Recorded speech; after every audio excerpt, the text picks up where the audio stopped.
Again, the weather's getting hotter for whatever reason. I guess at least the sunshine's good. And what's going on today? I guess today was officially as well the release of the DJI Neo that we kept hearing about. We saw all the leaks and so forth. It looked like it was a smaller drone that was potentially going to be used for things like FPV, for example. Well, here it is. And according to this anyways, it looks like it's really meant for people to use it, I guess, casually. For example, there seems like a lot of marketing materials in terms of having this drone being able to take off the palm of your hand, land back on it. They're saying, for example, it's good for vlogging and all that. And for the weight, that's what we heard before, which was kind of, I guess, surprising on how light it is. This one's 135 grams, as they say, with lots of features for auto tracking. And they do advertise actually where you could wear things like the FPV goggles with it. They do say as well it shoots 4K, which I was a little skeptical about because I was thinking, how exactly could you get potentially the same quality in this drone as, say, some of their other lineups, like the mini series, for example? That's what I was kind of curious about. Anyways, how does this thing actually perform, I guess, in terms of the picture quality and so forth? You can see in terms of the videos, it seems like one of those lower end cameras where it looks fine per se, I guess, when there's a lot of light, but you could easily see there's a lot of distortion actually when the lighting conditions aren't as ideal. As usual too, for these type of drones, you'd have to wonder how much is it, because if it's too expensive, then it would be completely out of reach and there's no point. Whereas in this one here, it's actually really cheap from the sounds of it compared to others in the market. This one says the DJI Neo with no RC is $179 US. That's actually not a bad price if you're looking for a drone just to get into, in my opinion anyways. And you can also get the Fly More combo, for example, for $319 US. That comes with things like the controllers and extra batteries. So just with the general specs listed and the price, why wouldn't you get this if you were a beginner? So that's where, I guess, scrutinizing this a little more shows, I guess, the potential drawbacks anyways.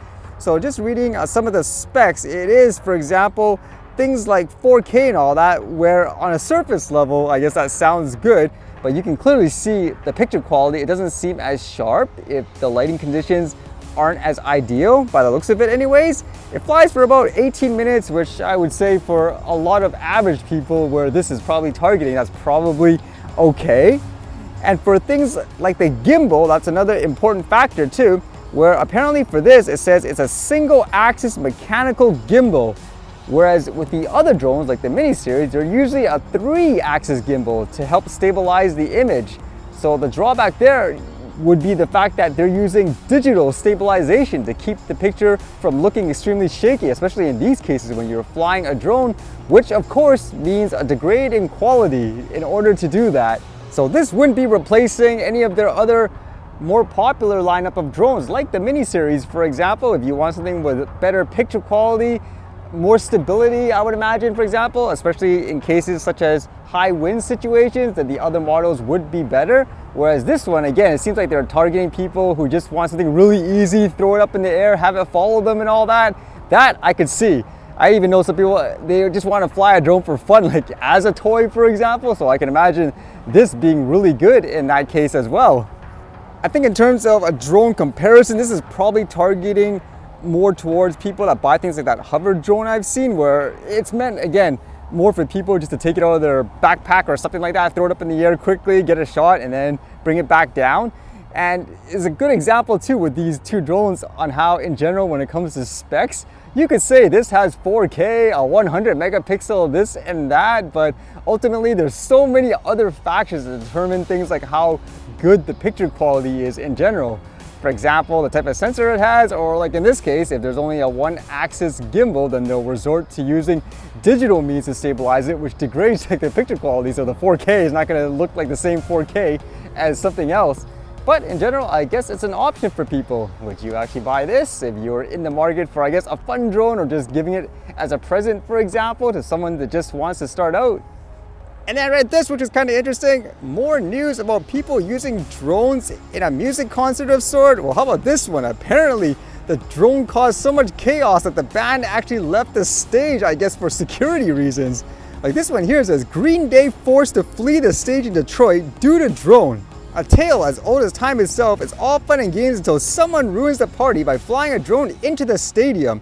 And such was the case during Green Day's concert this week at Detroit's Comerica Park. About 20 minutes into Green Day's show on Wednesday, September 4th, and right in the middle of their Dookie set, someone chose to spoil the fun by illegally flying a drone into the 41K plus capacity baseball stadium. In case you missed it, federal law restricts drone flights at or below 3,000 feet above ground level within a 3 nautical mile radius of any stadium with a seating capacity of 30,000 people or more. And it says, quote, there was an individual that flew a drone into Comerica Park, so Green Day was taken off stage, Detroit PD CPL Dan Donakowski told the Detroit News.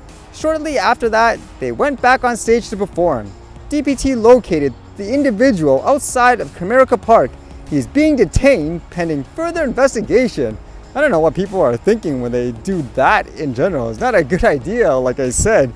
And apparently online, people were posting videos of, I guess, the incident where at first it didn't seem like people knew what was going on. The band just took off from the stage. But then afterwards, apparently there were other posts, for example, like from the band saying, Detroit, sorry for the delay in the show tonight. Stadium security had us clear the stage while they dealt with a potential safety issue.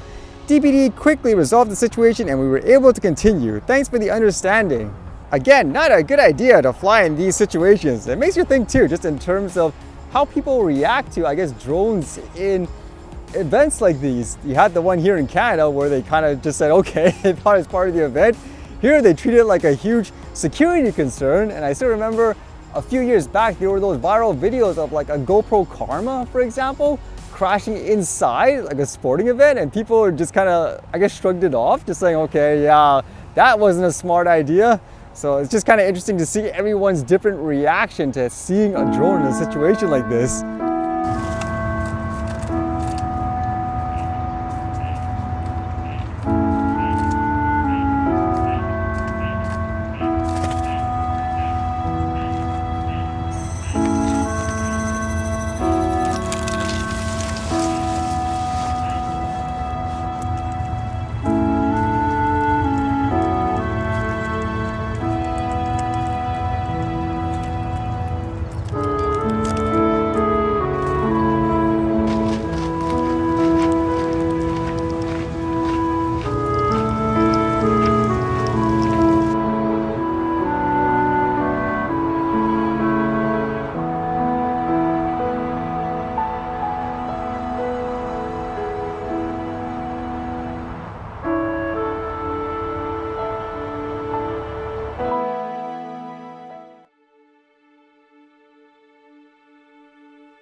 All right, see you guys later.